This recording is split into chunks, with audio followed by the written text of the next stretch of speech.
जी और शुरुआत करेंगे ब्रेक के बाद उस बड़ी खबर के साथ जो कांग्रेस को झटका देती नजर आ रही है। जी हां, महाराष्ट्र में कांग्रेस को झटका लगा है, अकेले चुनाव लड़ेगी आरपीआई। प्रकाश अंबेडकर का बड़ा बयान। महाराष्ट्र में लगातार कोशिश की जा रही थी कि तमाम विपक्ष को एकजुट किया जाए। आप देखिए, पहले शरद पवार का बयान है कि वो चुनाव इस बार नहीं लड़ रहे, वहीं दूसरी तरफ अब यह बात सामने आई कि अकेले आरपीआई चुनावी मैदान में उतर रही है।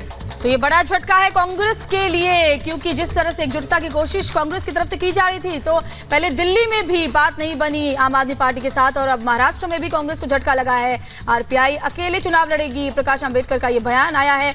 यानी कि कांग्रेस को एक के बाद एक लोकसभा चुनाव से पहले झटके लग रहे हैं, जिनसे सहयोग की उम्मीद थी। बिल्कुल श्वेता, लिस्ट लंबी होती जा रही है। देखिए, उत्तर प्रदेश में झटका लगता है, बंगाल में झटका लगता है, बिहार के अंदर भी कुछ इश्यूज पे अभी डिफरेंस चल रहे हैं। महाराष्ट्र में देखिए, अब ये एक और खबर आ गई।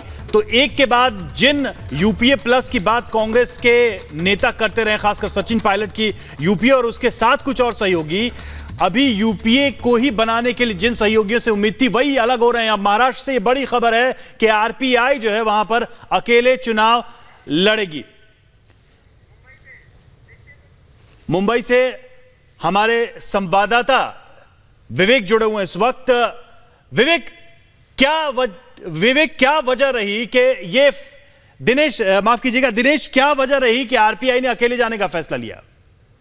देखिए, पार्टी बहुजन का साफ तौर पे कहना था कि कांग्रेस से उन्होंने जितनी सीटें मांगी थी उतनी देने के लिए तैयार नहीं थे। साथ ही में काफी लंबा वक्त लगाया जा रहा था एक एक सीट के लिए। कांग्रेस जो है बाकायदा छोड़ने के लिए तैयार है, तो यही वजह कि लंबे इंतजार के बाद उन्होंने फैसला किया कि अब जो है वो अकेले लड़ा जाए। इसके बाद किसी तरह की बातचीत की कोई संभावनाएं नहीं बचती। तो अब प्रकाश अंबेडकर ने साफ कर दिया है कि वो अकेले लड़ेंगे। साथ ही में आगामी 15 मार्च को वो अपने पूरे 48 उम्मीदवारों का ऐलान भी कर देंगे। और इसके साथ ही ये न सिर्फ कांग्रेस बल्कि एनसीपी के लिए भी बड़ा झटका होगा, क्योंकि यूनाइटेड फ्रंट बनाने की कोशिश की जा रही थी कांग्रेस की तरफ से, लेकिन अब प्रकाश अंबेडकर का बाहर निकलना एक बहुत बड़ा झटका को अमूमन महाराष्ट्र में जो पिछड़ा वर्ग है, जो दलित हैं, उनका रिप्रेजेंटेशन माना जाता है। तो क्या इससे एक मैसेज जा रहा है पॉलिटिकल कि कांग्रेस के साथ वो पार्टी नहीं आ रही जो दलितों की बात करती है? जी बिल्कुल, लेकिन इस तरह से अब कांग्रेस के साथ न जाने का ऐलान करके एक मैसेज साफ जरूर लगा कि जो दलितों को संरक्षण की बात जरूर करती कांग्रेस, लेकिन उन्हें उनके अधिकार, उनके लिए उम्मीदवार छोड़ने के लिए तैयार नहीं। तो एक निगेटिव मैसेज। जी दिनेश की आवाज कट रही है। दिनेश की आवाज जानकारी के लिए। तो अकेले चुनाव लड़ेगी आरपीआई। कांग्रेस को यह बड़ा झटका महाराष्ट्र में लगा है।